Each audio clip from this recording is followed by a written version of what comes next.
ಶ್ರೀರಾಮ ದೇವರನ್ನ ಹೃದಯದಲ್ಲಿ ಸ್ಥಾಪಿಸಿಕೊಳ್ಳುತ್ತಾ ಪೂಜ್ಯ ಮಾತಾಜರಾಗಿರ್ತಕ್ಕಂಥ ರಾಜೇಶ್ವರ ಕನ್ನವರ ಆಧಾರವಿಂದಗಳಿಗೆ ವಂದಿಸುತ್ತಾ ಪೂಜ್ಯ ಶ್ರೀ ಶ್ರೀ ಬ್ರಹ್ಮಾನಂದ ಭಾರತಿ ಸ್ವಾಮೀಜಿಯವರ ಆಧಾರವಿಂದಗಳಿಗೆ ವಂದಿಸುತ್ತಾ ಆತ್ಮೀಯ ಸಾಧಕಿಯರೇ, ನಾವು ಭಗವದ್ಗೀತೆ ಭಗವಂತನೇ ಹೇಳಿರ್ತಕ್ಕಂಥ ವಾಣಿ ಭಗವದ್ಗೀತೆಯನ್ನ ನಾವು ಚಿಂತನೆ ಮಾಡ್ತಾ ಇದ್ವು. 18 ಅಧ್ಯಾಯಗಳ ಶ್ಲೋಕಗಳನ್ನ ಕಲಿತುಕೊಂಡು ಒಂದೊಂದು ಶ್ಲೋಕದ ಅರ್ಥದ ಚಿಂತನೆಯನ್ನು ಮಾಡಿದ್ದೀವಿ. ಈಗ ನಾವು ಒಂದೊಂದೇ ಅಧ್ಯಾಯದ ಪೂರ್ಣ ಸಾರವನ್ನ ತಿಳಿಯುವ ಪ್ರಯತ್ನವನ್ನ ಮಾಡ್ತಾ ಇದೀವಿ. ಭಗವಂತ ಗುರು ಏನ್ ಅನುಗ್ರಹಿಸ್ತಾರೆ, ನುಡಿಸ್ತಾರೋ ಅದನ್ನ ನುಡಿಯುವ ಪ್ರಯತ್ನವನ್ನ ಮಾಡೋಣ. ಭಗವದ್ಗೀತೆ ಅಂತಕ್ಕಂಥದ್ದು ವೇದಗಳಲ್ಲಿ ಉಪನಿಷತ್ತುಗಳು ಎಲ್ಲ ತಾತ್ವಿಕ ಭಾವಗಳನ್ನು ಒಳಗೊಂಡಿರ್ತಕ್ಕಂಥದ್ದು, ಆ ತತ್ವದ ಸಾರವನ್ನ ಒಳಗೊಂಡಿರ್ತಕ್ಕಂಥದ್ದು ಭಗವದ್ಗೀತೆ ಆಗಿರತಕ್ಕಂಥದ್ದು. ಇಲ್ಲಿ ಬ್ರಹ್ಮವಿದ್ಯೆ, ಜೀವ ಜಗತ್ತಿನ ಸ್ವರೂಪವೇನು, ತಾತ್ವಿಕ ವಿಷಯಗಳನ್ನೆಲ್ಲವನ್ನ ಹೇಳಿದ್ದಾರೆ. ಇದೊಂದು ಯೋಗ ಶಾಸ್ತ್ರವೇ ಆಗಿರ್ತಕ್ಕಂಥದ್ದು.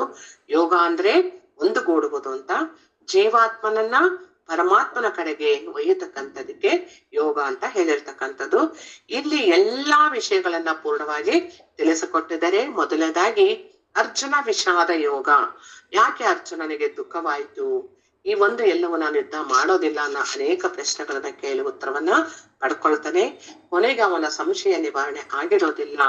ಅದಕ್ಕೆ ಭಗವಂತ ಹೇಳ್ತಾ ಇದ್ದಾನೆ 2ನೇ ಅಧ್ಯಾಯದಲ್ಲಿ, ನಿನಗೆ ಪೂರ್ಣ ಆತ್ಮ ಜ್ಞಾನದ ವಿಚಾರವನ್ನ ತಿಳಿಸ್ಕೊಡ್ತೇನೆ, ಆಗ ನಿನಗೆ ಅರ್ಥ ಆಗುತ್ತೆ ಯಾತಕ್ ನಾನು ಯುದ್ಧ ಮಾಡಕ್ಕೆ ನಿನ್ನನ್ನ ನಿಲ್ಸಿದ್ದೀನಿ, ಅದು ನಿನಗೆ ಸ್ಪಷ್ಟ ಚಿತ್ರಣ ಸಿಗುತ್ತೆ. ಅದಕ್ಕೆ ನಿನಗೆ ಸಾಂಖ್ಯ ಯೋಗ 2ನೇ ಅಧ್ಯಾಯದಲ್ಲಿ ಆತ್ಮಜ್ಞಾನದ ಬಗ್ಗೆ ನಿನಗೆ ಬೋಧನೆ ಮಾಡ್ತೇನೆ ಅಂತ ಪರಮಾತ್ಮ ಮಾಡ್ತಾ ಇದ್ದಾನೆ. ಏನು ಬೋಧನೆ ಮಾಡ್ತಾ ಇದ್ದಾನೆ? ಸಾಂಖ್ಯ ಯೋಗ ಅಂತಂದ್ರೆ ಏನು? ಸಂಖ್ಯೆಗಳೊಂದಿಗೆ ಕೂಡಿದ್ದರಿಂದ ಅದನ್ನ ಸಾಂಖ್ಯ ಯೋಗ ಅಂತ ಕರೆಸ್ಕೊಂಡಿದೆ. ಅಂದ್ರೆ ಗೀತೆಯಲ್ಲಿ ಜ್ಞಾನವನ್ನ ಅಜ್ಞಾನವನ್ನ ಅಂದಾಜು ಮಾಡ್ಲೇಬೇಕು. ಜ್ಞಾನ ಎಷ್ಟಿದೆ ನಮ್ಮಲ್ಲಿ, ಅಜ್ಞಾನ ಎಷ್ಟಿದೆ ಅನ್ನೋದನ್ನ ನಾವು ಯೋಚನೆ ಮಾಡ್ಲೇಬೇಕು. ಆಗ ನಮ್ಗೆ ಆತ್ಮ ಅನಾತ್ಮನನ್ನ ತಿಳಿಯೋದಕ್ಕೆ ಗೊತ್ತಾಗುತ್ತದೆ. ಅಂದ್ರೆ ಆತ್ಮಕ್ಕೆ ಸಂಬಂಧವಲ್ಲದ ವಸ್ತುಗಳನ್ನ ಸಂಖ್ಯೆಯಲ್ಲಿ ನಾವು ಇಟ್ಕೊಂಡು ಅದೇ ನಾನು ಎಂಬ ಭ್ರಮೆಯಲ್ಲಿ ಆ ಒಂದಿದ್ರಲ್ಲಿ ಮುಳುಗ್ಬಿಟ್ಟಿದೀವಲ್ಲ, ಆದ್ರಿಂದ ಹೊರಗ್ ಬರ್ತಕ್ಕಂಥದ್ದೇ ಅದು ಆತ್ಮ ಜ್ಞಾನವನ್ನ ಪಡ್ಕೋಬೇಕು. ಅಂದ್ರೆ ಆತ್ಮವಲ್ಲದ ವಸ್ತುಗಳ ಸಂಖ್ಯೆಯನ್ನ ತಿಳಿಸ್ತಾ ಇದ್ದಾರೆ ಅದಕ್ಕೆ ಇದನ್ನ ಸಾಂಖ್ಯಶಾಸ್ತ್ರ ಅಂತ ಹೇಳಿರ್ತಕ್ಕಂಥದ್ದು. ಸಾಂಖ್ಯ ಅಂದ್ರೆ ಮುಖ್ಯವಾಗಿ ಜ್ಞಾನ ಒಂದೇ ಅರ್ಥ. ಅಂದ್ರೆ 24 ತತ್ವಗಳು, 96 ತತ್ವಗಳಿರ್ತಕ್ಕಂಥದ್ದನ್ನ, ಈ ತತ್ವಗಳಲ್ಲಿ 24 ತತ್ವಗಳು ಆತ್ಮಜ್ಞಾನಕ್ಕೆ ಸಂಬಂಧಪಟ್ಟಿದ್ದು, 96 ಹೊರಗಡೆ ಇರ್ತಕ್ಕಂಥದ್ದನ್ನ ಒಳಗಡೆ ಮಾಡ್ಕೋಬೇಕು ಅಂತಕ್ಕಂಥದ್ದನ್ನೇ ನಾವಿಲ್ಲಿ 2ನೇ ಅಧ್ಯಾಯದಲ್ಲಿ ಚಿಂತನೆ ಮಾಡ್ತಾ ಇದೀವಿ. ಇಲ್ಲಿ ಏನು 1ನೇ ಶ್ಲೋಕದಿಂದ 10ನೇ ಶ್ಲೋಕದವರೆಗೂ ಅರ್ಜುನ ಯುದ್ಧ ಮಾಡೋದಕ್ಕೆ ಇಷ್ಟ ಇರೋದಿಲ್ಲ. ನಮಗ್ ಗೊತ್ತೇ ಇದೆ, ನಾನು ಯುದ್ಧ ಮಾಡೋದಿಲ್ಲ. ತಂ ತಥಾ ಕೃಪೆಯ ವಿಷ್ಣು ಅಶ್ರುಪೂರ್ಣ ಕುಲೇಕ್ಷಣಂ ವಿಷೀದಂತಮಿದಂ ವಾಕ್ಯಂ ಉವಾಚ ಮಧುಸೂದನ. ಭಗವಂತ ಅರ್ಜುನ ಹೇಳ್ತಾ ಇದ್ದಾನೆ, ಏನು ನೀನು, ಕೃಷ್ಣ ಪರಮಾತ್ಮ ಹೇಳ್ತಾನೆ, ನೀನೇನ್ ಮಾಡ್ತಾ ಇದೀಯ ಗೊತ್ತಾ? ಕಪಟ ಜಲ ಆಡ್ತಾ ಇದೀಯ ಅರ್ಜುನ. ಪ್ರೇಮದಿಂದ ನೀನ್ ಬಲೇ ನಾಟಕ ಮಾಡ್ತಾ ಇದೀಯ. ಅದಕ್ಕೆ ಜಾಲಿ ಅಂತ ಹೇಳ್ತಾರೆ. ಅಂದ್ರೆ ಕಪಟ ಪ್ರೇಮದಿಂದ ನೀನ್ ನಾಟಕ ಮಾಡ್ತಾ ಇದೀಯಾ. ಅದಕ್ಕೆ ಕಣ್ಣಿನಿಂದ ನಾಟಕದ ಕಣ್ಣೀರು ತುಂಬಿದೆ.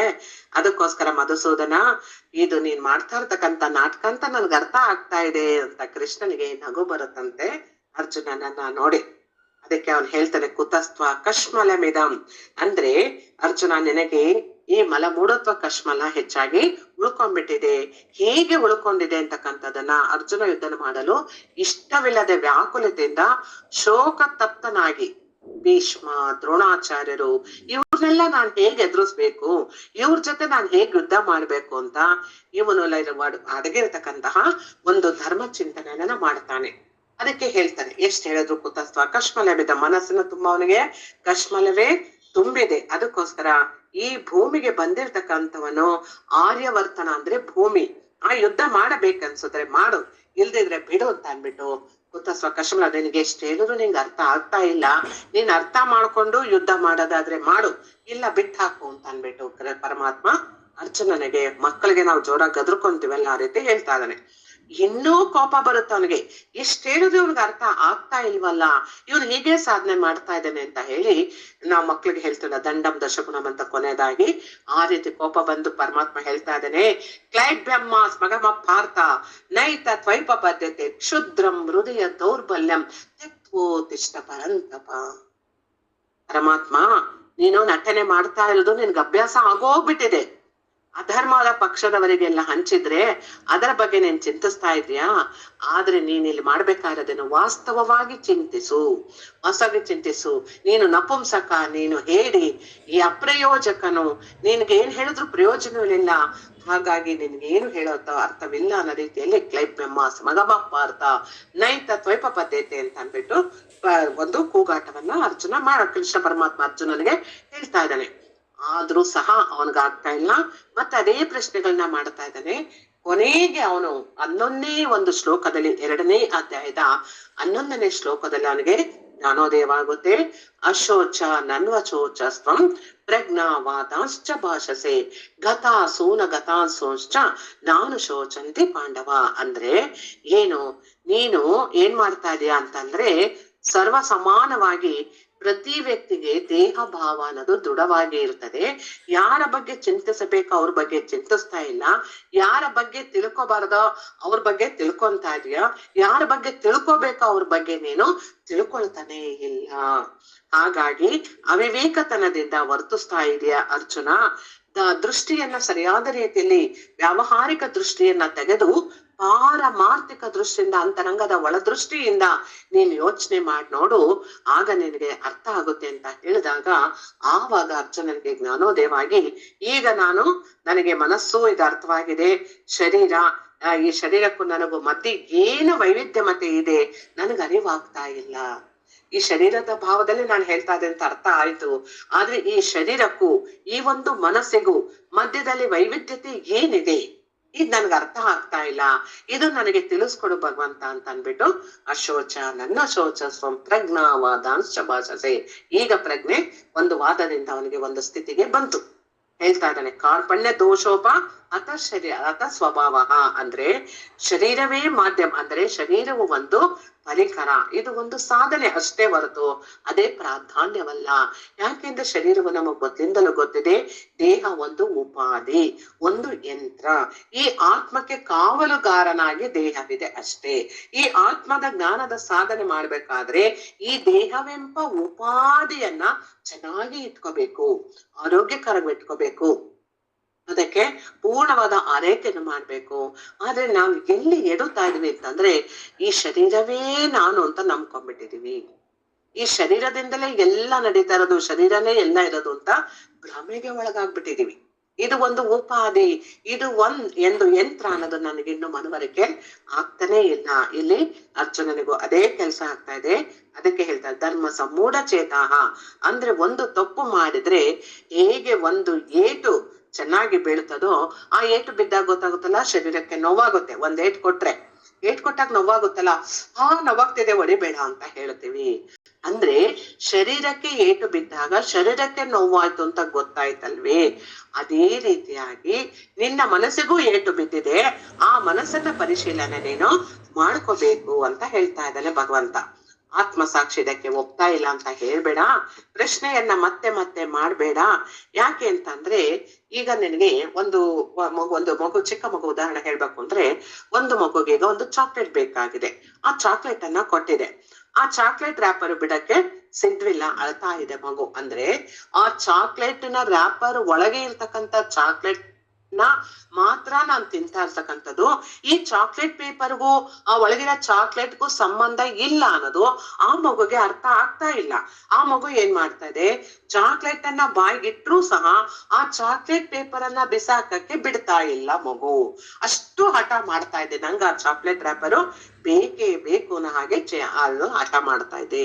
ಇದರ ಅರ್ಥ ಏನು ಅಂತಂದ್ರೆ ನಾನು ಅಷ್ಟೇ, ಆ ಒಂದು ಚಾಕಲೇಟ್ಗೆ ಮೇಲೆ ಇದ್ದಂತಹ ರ್ಯಾಪರು ಅದು ಪೇಪರ್ ಅಷ್ಟೇ ಅಲ್ವೇ, ಅದೇ ರೀತಿ ಈ ದೇಹ, ಈ ಶರೀರ, ಈ ಚಾಕ್ಲೇಟ್ ಪೇಪರ್ ಇದ್ದಾಗ ರ್ಯಾಪರ್ ಇದನ್ನ ಬಿಟ್ಟು ಹಾಕು.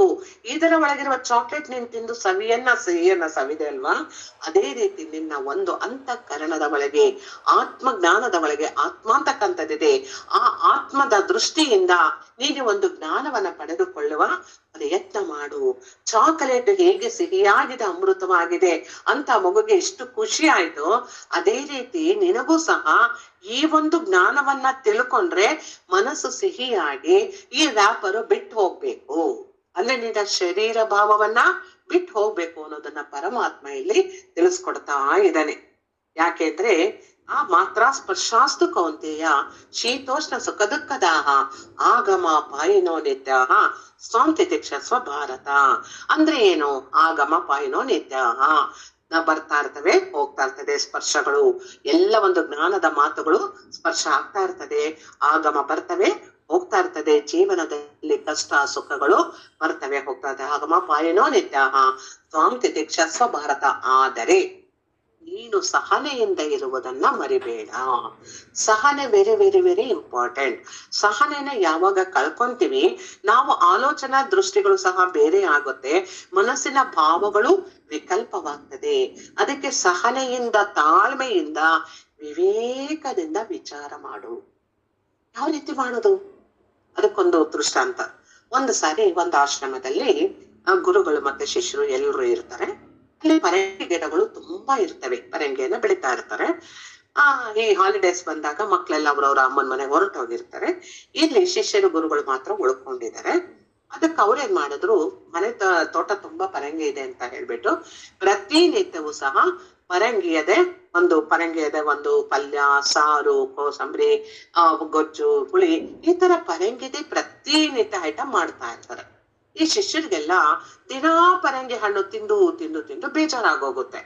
ಅದಕ್ಕೆ ಎಷ್ಟು ಬೇಜಾರಾಗುತ್ತೆ ಅಂದ್ರೆ, ಯಪ್ಪ ಈ ಪರಂಗಿ ಹಣ್ಣಿನಿಂದ ಬಿಡುಗಡೆ ಎಂದು ಅನ್ನೋ ಒಂದು ಭಾವ ಅವರಿಗೆ ಬಂದ್ಬಿಡ್ತದೆ. ಅದಕ್ಕೆ ಹೋಗಿ ಕೇಳ್ತಾರೆ, ಪರಂಗಿ ಹಣ್ಣಿನಿಂದ ಗುರುಗಳೇ ನಮ್ಗೆ ಯಾವತ್ತು ಬಿಡುಗಡೆ ಇದ್ರಿಂದ ಅಂತ ಕೇಳ್ತಾರೆ. ಅದಕ್ಕೆ ಅವಾಗ ಅವ್ರು ಹೇಳ್ತಾರೆ, ಇದರಿಂದ ಯಾವಾಗ ಬಿಡುಗಡೆ ಅಂತಂದ್ರೆ, ಇನ್ನೇನು ಮಕ್ಕಳಿಗೆ ಕ್ಲಾಸ್ ಓಪನ್ ಆಗುತ್ತಲ್ಲ ಬರ್ತಾರೆ, ಅಲ್ಲಿ ತನಕ ಸಹನೆಯಿಂದ ತಾಳ್ಮೆಯಿಂದ ಇರಿ, ಆಮೇಲೆ ನಿಮ್ಗೆ ಎಲ್ಲಾ ವೆರೈಟಿನೂ ಸಿಗುತ್ತೆ. ಅಲ್ಲಿ ತನಕ ಭಗವಂತ ಕೊಟ್ಟ ಪ್ರಸಾದ ಅಂತ ಆ ಪರಂಗಿ ಹಣ್ಣಿಗೆ ಸಂಬಂಧಪಟ್ಟ ಪದಾರ್ಥಗಳನ್ನೆಲ್ಲ ನೀವು ಸೇವಿಸ್ಬೇಕು ಅಂತ ಅನ್ಬಿಟ್ಟು ಹೇಳ್ತಾರೆ. ಆಗ ಅವ್ರಿಗಲ್ಲ ಅನ್ಸುತ್ತೆ, ಹೌದಾ ಆ ತರ ಸಹನೆಯಿಂದ ನಾವು ಇರ್ಬೇಕಾ ಅಂತಕ್ಕಂಥದ್ದು ಹೇಳ್ತಾರೆ. ಈ ಸಹನೆ ಅನ್ನೋದು ನಮ್ಮ ಒಳಗೆ ಇದೆ. ನಮ್ಮ ಮನಸ್ಸಿಗೆ ಗಲಾಟೆ ಮಾಡ್ಕೊಳ್ಳೋದು ನಾವೇ, ಸಹನೆ ತಾಳ್ಮೆಯಿಂದ ಇದ್ದು ಅದನ್ನ ಶಾಂತಗೊಳಿಸೋದು ನಾವೇ, ಎರಡು ಸಹ ನಾವೇ ಅರ್ಜುನ. ಅದನ್ನ ನೀನ್ ಬಿಟ್ಬಿಟ್ಟು ಯುದ್ಧ ಮಾಡ್ಬೇಕಾ, ಹಾಗೆ ಹೇಗೆ ಪ್ರಶ್ನೆಗಳನ್ನ ನೀನು ಕೇಳ್ತಾನೇ ಇದೀಯಾ ಅಂತ ಅನ್ಬಿಟ್ಟು ಅವ್ರು ಹೇಳ್ತಾರೆ. ಅದಕ್ಕೆ ಅವ್ರು ಹೇಳ್ತಾ ಇದಾರೆ, ಇನ್ನೊಂದ್ ಸಣ್ಣ ದೃಷ್ಟಾಂತ ನೋಡೋಣ. ಏನು ಅಂತಂದ್ರೆ, ಒಂದು ಸಾರಿ ಒಂದು ಸತ್ಸಂಗ ಇಲ್ಲಿ ನಡೀತಾ ಇದೆ, ಅಡಿಗೆ ಮನೇಲಿ ಅಡಿಗೆ ಕಾರ್ಯಕ್ರಮ ಎಲ್ಲ ನಡೀತಾ ಇದೆ, ಏರ್ಪಾಡೆಲ್ಲ ನಡೀತಾ ಇದೆ. ಒಬ್ಳು ಹುಡುಗಿಗೆ ಏನಾಗುತ್ತೆ, ಅಲ್ಲಿ ಒಂದು ಜಿರಳೆ ತನ್ನ ಮೇಲೆ ಬಂದ್ಬಿಡುತ್ತೆ. ಬಂದಿದ ತಕ್ಷಣ ಜಿರಳೆ ಅಂದ್ರೆ ಒಂಥರ ಇದು, ಅದೇನ್ ಕಡಿಯಲ್ಲ, ಏನು ಮಾಡಲ್ಲ. ಆದ್ರೂ ಸಹ ನಮ್ಗೊಂದಿದ್ದು ಜಿಲ್ಲೆ ಅಂತ ಅವಳು ಎದ್ದು ಬಿಡ್ತಾಳೆ. ಎದ್ದಿದ ತಕ್ಷಣ ಏನಾಯ್ತು ಅಂತಂದು ಇಡೀ ಸಭೆಯಲ್ಲಿ ಇರ್ತಕ್ಕಂಥವ್ರು ಎಲ್ರು ಎದ್ದು ಬಿಡ್ತಾರೆ. ಅಲ್ಲಿ ಸತ್ಸಂಗ ನಿಂತೋಯ್ತು. ಮನಸ್ಸೆಲ್ರಿಗೂ ಏನಾಯ್ತು, ಚಂಚಲವಾಗೋಯ್ತು. ಆ ಮನಸ್ಸಿನಲ್ಲಿ ಏನ್ ಬಂತು ಇವಾಗ, ಎಲ್ರಿಗೂ ಸಹ ಏನಾಯ್ತು ಅಂತ ಎಲ್ರು ಆ ಜಿಲ್ಲೆ ಕಡೆನೆ ಗಮನ ಕೊಟ್ರು. ಆಮೇಲೆ ಅಡಿಗೆ ಮನೇಲಿ ಇರ್ತಕ್ಕಂಥವ್ನು, ಅವ್ನು ಅಡಿಗೆ ಮಾಡ್ತಿದ್ದವನು, ಏನಿದು ಯಾಕೆ ಎಲ್ರು ಹಿಂಗೆ ಗಲಾಟೆ ಮಾಡ್ತಾರೆ, ಏನಾಯ್ತು ಅಂತ ಬಂದ್ ನೋಡ್ತಾನೆ. ಏನು ಅಂತ ಕೇಳ್ತೀನಿ, ಇಲ್ಲ ಅವಳ ಮೇಲೆ ಜಿರಳೆ ಇದಿದೆ, ಅದಕ್ಕೆಲ್ರು ಈ ತರ ಗಾಬರಿ ಪಡ್ತಾ ಇದ್ದಾರೆ ಅಂತ, ಅಷ್ಟೇನಾ ಅಂತ ಹೇಳಿ ಅವನ್ ಎಲ್ರು ತಾಳ್ಮೆಯಿಂದ ಇದೆ ಅಂತ ಹೇಳ್ಬಿಟ್ಟು ಅಡಿಗೆವನ್ ಏನ್ ಬರ್ತಾನೆ, ಅಮ್ಮ ನೀನೇನು ಗಲಾಟೆ ಮಾಡ್ಬೇಡ, ನೀನ್ ಸುಮ್ಮನೆ ನಿಂತ್ಕೊಂಡು ನಾನ್ ಜಿರಳೆ ತಕೊಂತೀನಿ ಅಂತ ಹೇಳ್ತಾರೆ. ನೀನ್ ಕಣ್ಮುಚ್ಕೊಂಡ್ ಸುಮ್ಮನೆ ನಿಂತ್ಕೊಳಮ್ಮ ಅಂತ ಅಂತಾರೆ. ಸರಿ, ಅವಳು ಸುಮ್ಮನೆ ಕಣ್ಮುಚ್ಕೊಂಡು ನಿಂತ್ಕೊಂತಾಳೆ. ನಿಧಾನವಾಗಿ ಆ ಎರಡು ಮೀಸೆಗಳನ್ನ ನಿಧಾನವಾಗಿ ಇಟ್ಕೊಂಡು ನಿಧಾನವಾಗಿ ತಗೊಂಡೋಗಿ ಆಚೆ ಹಾಕ್ತಾನೆ. ಹಾಗೆ ಹೋಯ್ತು. ಇಷ್ಟೇ ಅಲ್ವಾ ಮಾಡ್ಬೇಕಾಗಿದ್ದು? ಆ ಜಿರಳೆ ಏನು ಮಾಡೋದಿಲ್ಲ, ಬಂದಿದ್ದನ್ನ ಅದು ತೆಗೆದು ಹೇಗೆ ಆಚೆ ಹಾಕಬೇಕೆಂಬ ಉಪಾಯ, ಯೋಚನೆ, ಬುದ್ಧಿ, ಜ್ಞಾನ ಬರ್ಬೇಕಾಗಿತ್ತು. ಅದಕ್ಕೆ ಬದಲಾಗಿ ಅಗಾಧವನ್ನ ಮಾಡ್ಕೊಂಡು ಜಿರಳೆ ಬಂತು ಅಂತ ಹೇಳಿ ನಮ್ಮ ಮನಸ್ಸನ್ನ ವಿಕಲ್ಪ ಮಾಡ್ಕೊಂಡ್ಬಿಟ್ವು. ಇದು ಉದಾಹರಣೆ. ಇದೇ ರೀತಿ ನಮ್ಮ ಜೀವನದಲ್ಲೂ ನಾವೇನ್ ಮಾಡ್ಕೊಂತೀವಿ, ಏನೊಂದು ಸಣ್ಣದಾದ್ರೂ ಸಹ ಅದನ್ನ ದೊಡ್ಡದಾಗಿ ಭಯ ಪಟ್ಕೊಂಡು, ಮನಸ್ಸು ವಿಕಲ್ಪ ಮಾಡ್ಕೊಂಡು, ಕಲ್ಮಶ ಮಾಡ್ಕೊಂಡು, ಚಂಚಲ ಮಾಡ್ಕೊಂಡು ಎಲ್ಲರ ಮನಸ್ಸನ್ನು ಕೆಡಿಸ್ತೀವಿ. ಅರ್ಜುನ, ನೀನು ಮಾಡ್ತಾ ಇರೋದು ಇದೇ ಕೆಲಸ ಮಾಡ್ತಾ ಇದೀಯಾ. ಎಷ್ಟು ಹೇಳಿದ್ರು ನಿನ್ಗೆ ಕಾರ್ಪಣ್ಯ ದೋಷೋಪಹತ ಸ್ವಭಾವ ಆಗಮ ಪಾಯಿನೋ ನಿತ್ಯ ಬರುತ್ತೆ ಹೋಗುತ್ತೆ ತಿತಿಕ್ಷಸ್ವ ಮರತ. ಸಾಲ್ಮೆಯಿಂದ ಸಹನೆಯಿಂದ ಇರೋದನ್ನ ನೀನು ಸಹನೆಯಿಂದ ಮೊದಲಿಗಿದ್ದು ನಾನು ಹೇಳುವ ಪ್ರತಿಯೊಂದು ಮಾತುಗಳನ್ನೇ ಸಾಂಖ್ಯ ಯೋಗದಲ್ಲಿ ನೀನ್ ಕೇಳಿಸ್ಕೊಳ್ತಾ ಹೋಗು. ಆಗ ನಿಜವಾಗಿಯೂ ಸಹ ನಿನಗೆ ತಾಳ್ಮೆ ಏನದು, ಸಹನೆ ಏನದು ಬರುತ್ತೆ. ಪ್ರತಿಯೊಬ್ಬ ಮನುಷ್ಯನಿಗೂ ತಾಳ್ಮೆ ಸಹನೆ ಎಲ್ಲಿವರೆಗೂ ಇರ್ತದೋ ಅಲ್ಲಿವರೆಗೂ ಅವನ ಜೀವನ ಸುಂದರವಾಗಿ ಇರ್ತದೆ. ಯಾಕೆ? ಯಾರಿಗೆ ಸಹನೆ ಇರ್ತದೋ ಅವರು ನಿಜವಾಗಿಯೂ ತಾಳ್ಮೆಯಿಂದ ಯೋಚನೆ ಮಾಡ್ತಾರೆ, ಗಾಬರಿ ಪಡೋದಿಲ್ಲ, ದುಡುಕಿ ಮಾತು ಆಡೋದಿಲ್ಲ. ಇದನ್ನ ನಾವು ಅಳವಡಿಸ್ಕೋಬೇಕು ಅನ್ನೋದನ್ನ 10ನೇ ಶ್ಲೋಕದವರೆಗೂ ಹೇಳ್ತಾರೆ. ಆಮೇಲೆ ಅವನಿಗೆ ಜ್ಞಾನೋದಯ ಆಗ್ತಾ ಇದೆ. ಮತ್ತೆ ಕರ್ತವ್ಯನ ಉಪಯೋಗಿಸಿ ತನ್ನ ಶೋಕ ಪರಿಹಾರುವ ಮಾರ್ಗದರ್ಶನ ಕೇಳ್ಕೊಂತಾನೆ. ಈಗ 11ನೇ ಶ್ಲೋಕದಿಂದ 30ನೇ ಶ್ಲೋಕದವರೆಗೂ ಸಹ ಕೃಷ್ಣ ಪರಮಾತ್ಮನು ಸಾಂಖ್ಯ ಯೋಗದ ವಿವರಣೆಯನ್ನ ನೀಡ್ತಾ ಹೋಗ್ತಾನೆ. 31ನೇ ಶ್ಲೋಕದಿಂದ 38ನೇ ಶ್ಲೋಕದವರೆಗೂ ಕ್ಷತ್ರಿಯ ಧರ್ಮವನ್ನ ಅನುಸರಿಸಿ ಯುದ್ಧವನ್ನ ಏಕೆ ಮಾಡ್ತಾ ಇದೆಯಾ ಅನ್ನೋದ್ರ ಬಗ್ಗೆ ಪೂರ್ಣ ಚಿತ್ರಣವನ್ನ ವಿವರಣೆಯನ್ನ ನೀಡ್ತಾನೆ. 39ನೇ ಶ್ಲೋಕದಿಂದ 53ನೇ ಶ್ಲೋಕದವರೆಗೂ ಸಹ ಸ್ಥಿತ ಪ್ರಜ್ಞನ ಲಕ್ಷಣಗಳನ್ನ ಶ್ರೇಷ್ಠತೆಯನ್ನ ವಿವರಿಸ್ತಾನೆ. ಇಲ್ಲಿ ಮುಖ್ಯವಾಗಿ ಏನೇನು ಬಂತು? ಮೊದಲದಾಗಿ ಶಿಷ್ಯನಿಗೆ ನಿನಗೆ ಶರಣಾಗತಿ ಧರ್ಮದ ಚಿಂತನೆಯನ್ನೇ ಮಾಡ್ಬೇಕು ಅನ್ನೋದ್ರ ಬಗ್ಗೆ 10ನೇ ಶ್ಲೋಕದವರೆಗೂ ಹೇಳ್ದ. 11ರಿಂದ 30ರವರೆಗೂ ಸಾಂಖ್ಯ ಯೋಗದ ವಿವರಣೆಯನ್ನ ಕೊಟ್ಟ. 31ರಿಂದ 38ರವರೆಗೂ ಯುದ್ಧವನ್ನ ಏಕೆ ಮಾಡ್ಬೇಕು, ಕ್ಷತ್ರಿಯ ಧರ್ಮವನ್ನ ನೀನ್ ಯಾಕೆ ಅನುಸರಿಸ್ಬೇಕು ಅನ್ನೋದ್ರ ಬಗ್ಗೆ ವಿವರಣೆ ನೀಡಿದ.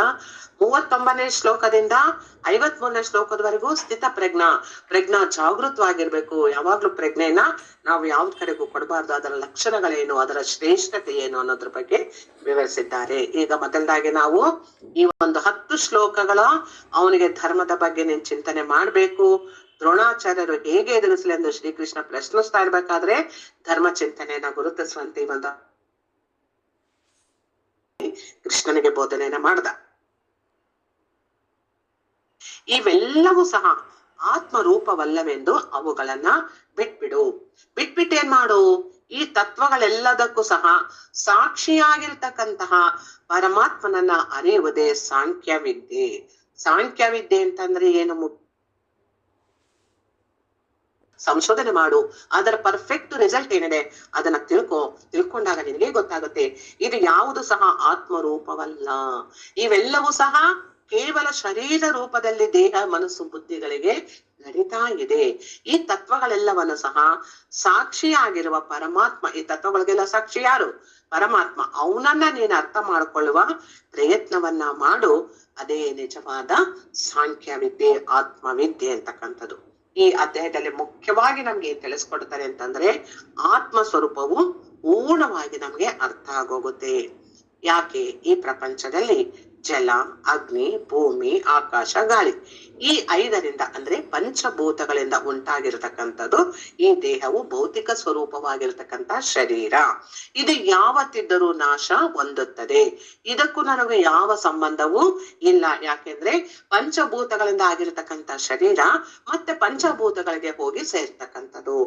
ಆತ್ಮ ಹೋಗಲು ಅಗ್ನಿಹೋತ್ರನ ಪಾಲು, ಕೂತಿಟ್ಟ ಧನ ಧಾನ್ಯವದು ಪರರ ಪಾಲು, ದೇಹದ ಮೂಳೆ ಮಾಂಸಗಳೆಲ್ಲವೂ ಪಶು ಪಕ್ಷಿಗಳ ಪಾಲು, ದೇಹವು ಸುಟ್ಟಂತ ಬೋಧಿಯು ನದಿಯ ಪಾಲು, ನಿನ್ನದು ಅಂತಕ್ಕಂಥದ್ದು ಏನು ಉಳಿದಿದೆಯೋ ಮನುಜ, ಆದರೂ ನನ್ನದು ಎಂದು ಹಂಬಲಿಸಿವೆ.